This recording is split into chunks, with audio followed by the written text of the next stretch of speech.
All right, guys, welcome back. Chapter 12.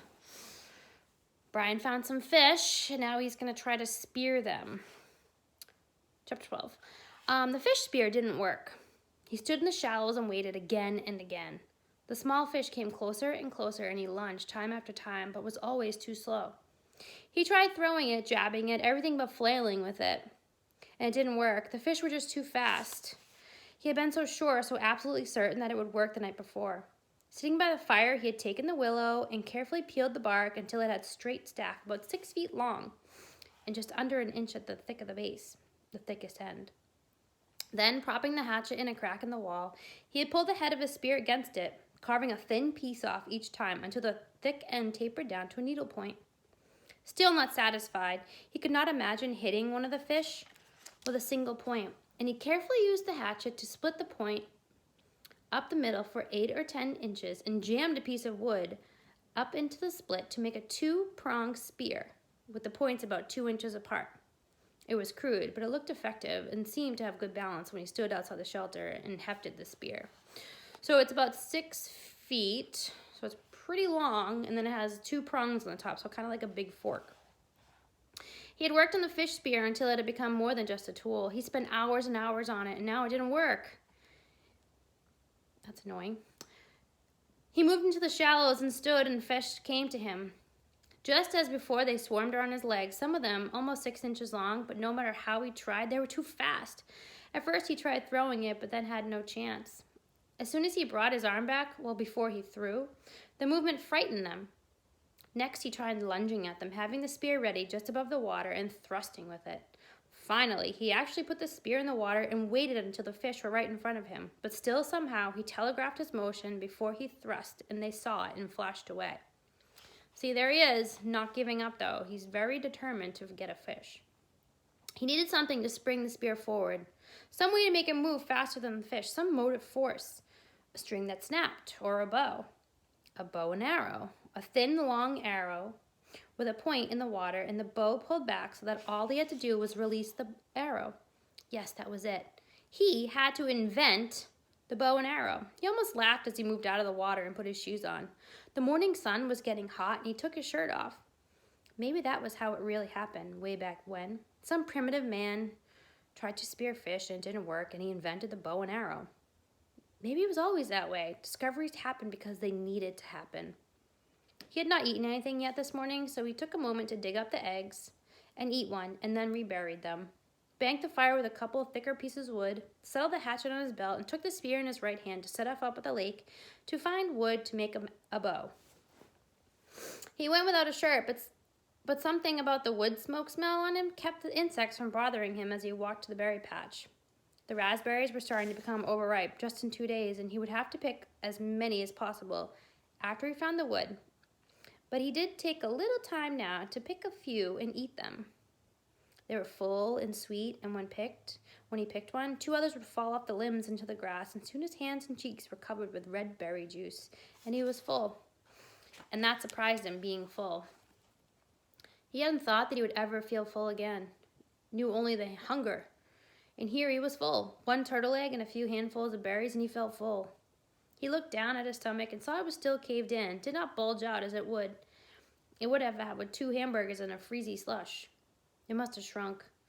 And there was still hunger there, but not like it was, not tearing at him. This was hunger that he knew would be there always, even when he had food. A hunger that made him look for things, see things, a hunger to make him hunt. He swung his eyes across the berries to make sure the bear wasn't there at his back, and then he moved down to the lake. The spear went out before him automatically, moving the brush away from his face as he walked. And when he came to the water's edge, he swung left. Not sure what he was looking for, not knowing what wood would be best for a bow. He had never made a bow, never shot a bow in his life, but it seemed that it would be along the lake or near the water. He saw some young birch, and they were springy, but they lacked snap somehow, as did the willows. Not enough whipback. Halfway up the lake, just as he started to step over a log, he was absolutely terrified by an explosion under his feet. Something like a feathered bomb blew up, away in a flurry of leaves and thunder. It frightened him so badly that he fell back down, and then it was gone, leaving only an image in his mind.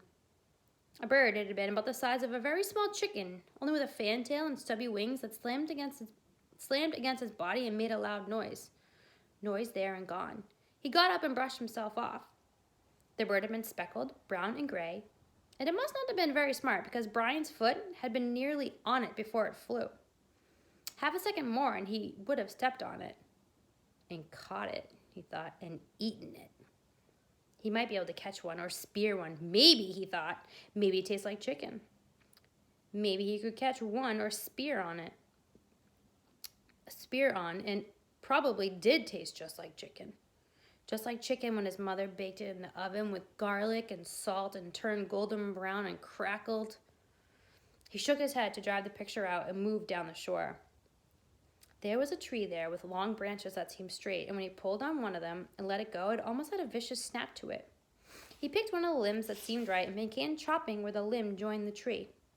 The wood was hard, and he didn't want to cause it to split, so he took his time, took small chips, and concentrated so hard that at first he didn't hear it. A persistent whine, like the insects, only more steady with the edge of a roar to it, was in his ears, and he chopped and cut and was thinking of a bow. How he would make a bow, how it would be when he shaped it with the hatchet. And still the sound did not cut through until the limb was nearly off the tree. And the whine was inside his head, and he knew it then. A plane!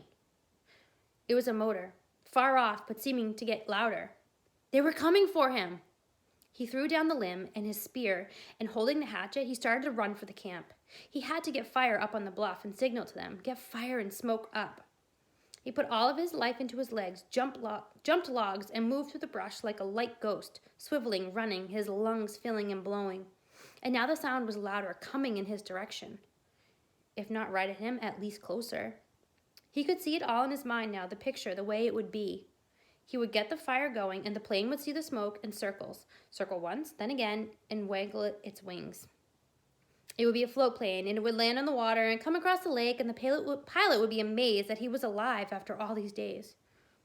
All this he saw as he ran for the camp and the fire. They would take him from here, and this night, this very night, he would sit with his father and eat and tell him all the things. He could see it now. Oh, yes. As he ran in the sun, his legs liquid springs. He got to the camp, still hearing the whine of the engine, and one stick of wood still had a good flame.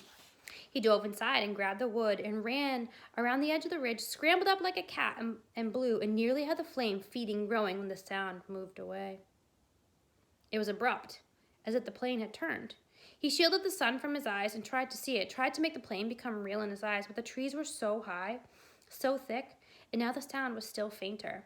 He kneeled again to the flames and blew the added grass and chips, and the flames fed and grew, and in moments he had a bonfire as high as his head.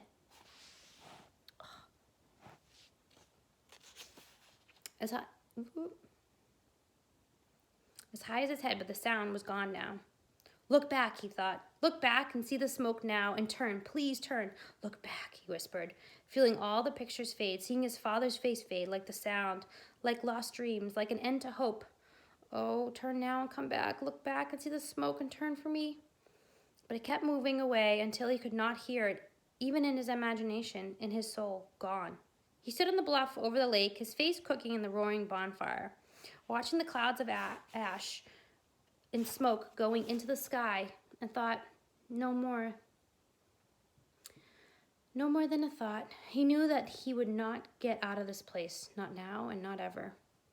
That had been a search plane. He was sure of it. That must have been them, and they had come as far off to the side of the flight plan as they thought they would have, to come and then turn around. They did not see his smoke, did not hear the cry from his mind. They would not return. He would never leave now, never get out of here. He went down to his knees and felt the tears start, cutting through the smoke and ash on his face, silently falling onto the stone. Gone, he thought finally. It was all gone. All silly and gone. No bows, no spears or fish or berries. It was all silly anyways. All just a game. He could do a day, but not forever. He could not make it if they did not come back for him someday. He could not play the game without hope, could not play the game without a dream. They had taken it all away from him now. They had turned away from him, and there was nothing for him now. The plane gone, his family gone, all of it gone. They would not come. He was alone, and there was nothing for him. That's sad. I hope this doesn't keep him as determined as he's been. All right, tune in. Chapter 13 next. Bye.